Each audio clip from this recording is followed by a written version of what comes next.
Je suis Lyselle Quiroz, professeure d'études latino-américaines à CY Cergy Paris Université et directrice du laboratoire Agora. Mes recherches portent sur l'histoire des femmes, de la santé et des féminismes dans les Amériques. Je suis Mathieu Bonzon, maître de conférence en anglais à l'université Paris 1 Panthéon-Sorbonne, membre du Centre européen de sociologie et sociopolitique. Mes recherches portent sur les États-Unis, sur la gauche contemporaine et en partie aussi sur son histoire. Et nous sommes ici comme étant co-organisateurs d'un double atelier, lui-même adossé à un réseau qui est aussi porté par deux autres collègues, Grégory Bektari et Eugenia Pagliaraki. Et qui porte sur les gauches dans les Amériques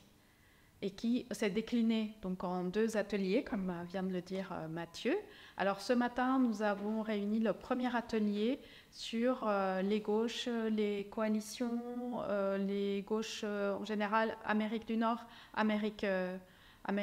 dite latine, Amérique du Sud, et avec des communications, 4 communications qui ont porté sur des sujets à la fois divers du syndicalisme chez les Afro-Américains aux États-Unis, sur la gauche et le mouvement autochtone en Équateur, la question également de la gauche au Chili. Et le quatrième atelier, plus précisément, enfin le quatrième atelier, la quatrième plutôt communication était sur la gauche municipale à Burlington, donc ville où Bernie Sanders, qui a été plus tard connu dans la politique nationale aux États-Unis, avait d'abord été maire pendant les années 80. Ce qui a permis du coup de balayer tout un tas de niveaux d'échelle différents, voilà, d'aborder cette question des gauches en ayant parfois en tête y compris la dimension continentale finalement, ou des aspects transnationaux assez larges, jusqu'à l'échelle véritablement locale, comme en particulier dans ce cas-là. L'atelier était un moment pour nous de nous interroger, celui-ci plus particulièrement, sur la définition au sens large de ce que peut être la gauche dans les Amériques, tant au nord comme au sud. Et parce que c'est un terme, d'ailleurs, le réseau vraiment a cherché c'est vrai, à ratisser un peu large, à voir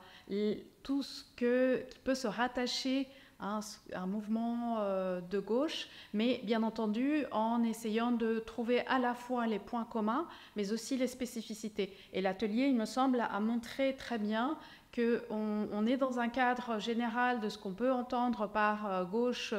ici en France depuis l'espace dans lequel nous travaillons, mais voir les manières de définir cette gauche dans différents espaces et de différents points de vue, que ça soit du point de vue autochtone, du point de vue de la gauche, on va dire, plus institutionnelle, des sensibilités des classes moyennes ou depuis la perspective du syndicalisme. Je crois que cet atelier est un peu une concrétisation importante de la démarche du réseau depuis sa création, parce qu'on avait en tête que tout un tas de travaux récents ou en cours existaient sur les gauches dans différents pays ou régions des Amériques. On avait aussi conscience qu'il y avait des interrogations dans la société en fait sur ce rôle particulier dans le reste du monde finalement des gauches des Amériques, et que c'était quelque chose à explorer, puisque voilà, on est dans nos démocraties européennes, on a un lien particulier avec l'histoire des origines des grands partis de masse, et notamment de la gauche et de la polarisation droite-gauche du champ politique. C'est pas quelque chose qui va de soi dans le monde entier d'emblée, et il y a des circulations et en même temps des remises en cause peut-être aujourd'hui de ce type de polarisation, là où parfois les Amériques font figure de creuser une sorte de renouveau des gauches. En tout cas, c'est des questions qui se posent de manière récurrente. C'est revenu d'ailleurs dans le débat dans la salle aujourd'hui. Donc voilà, ça valide assez largement, disons, les préoccupations de départ de notre réseau, et ça nous apporte beaucoup d'éléments pour envisager des suites, des nouvelles activités, des publications sur la question. Alors si par exemple on peut partir,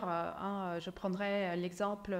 de l'Amérique latine, on peut voir par exemple, on a pu voir dans les communications qu'on on avait à la fois une définition de la gauche plus occidentale, plus européenne, avec par exemple dans le cas du Chili qu'on a étudié, et depuis la période de Salvador Allende, donc dans les années 70, comment cette gauche s'est construite et inscrite en lien avec les préoccupations plus larges de ce moment-là, de cette période de guerre froide, de cette période aussi de constitution d'un mouvement de non-alignés, de mouvement tiers-mondiste. Et puis avec des préoccupations qui débordent, disons, un cadre global et qui sont plus spécifiques à la région et qui sont aussi une préoccupation depuis le début de la constitution des partis de gauche, des groupes, des syndicats de gauche, voire des guérillas de gauche, c'est-à-dire penser la question locale et notamment la question rurale et la question autochtone. Donc, par exemple, là, on voit à travers cet exemple comment on est à la fois sur des références qui sont occidentales, on va dire larges, et des préoccupations locales qui font que cette imbrication crée un mouvement spécifique. Et c'est ce qui nous intéressait aussi, c'est-à-dire voir comment s'articulent des préoccupations plus locales pour concevoir différemment les gauches, ce qu'on a pu voir dans la communication d'Axel Noguet et Franck Gaudichaud sur les circulations de la pensée de gauche entre les Amériques et l'Europe, notamment à travers l'exemple de Podemos. Donc, voir aussi l'espace où les pensées des gauches comme des espaces aussi de circulation, et pas uniquement de circulation nord-sud, mais aussi une circulation sud-nord, qui est quelque chose qui rend plus riche ou plus fine la réflexion autour de ce sujet. Quelque chose qui m'a frappé dans les échanges, à la fois dans les communications et puis dans le débat aujourd'hui, c'est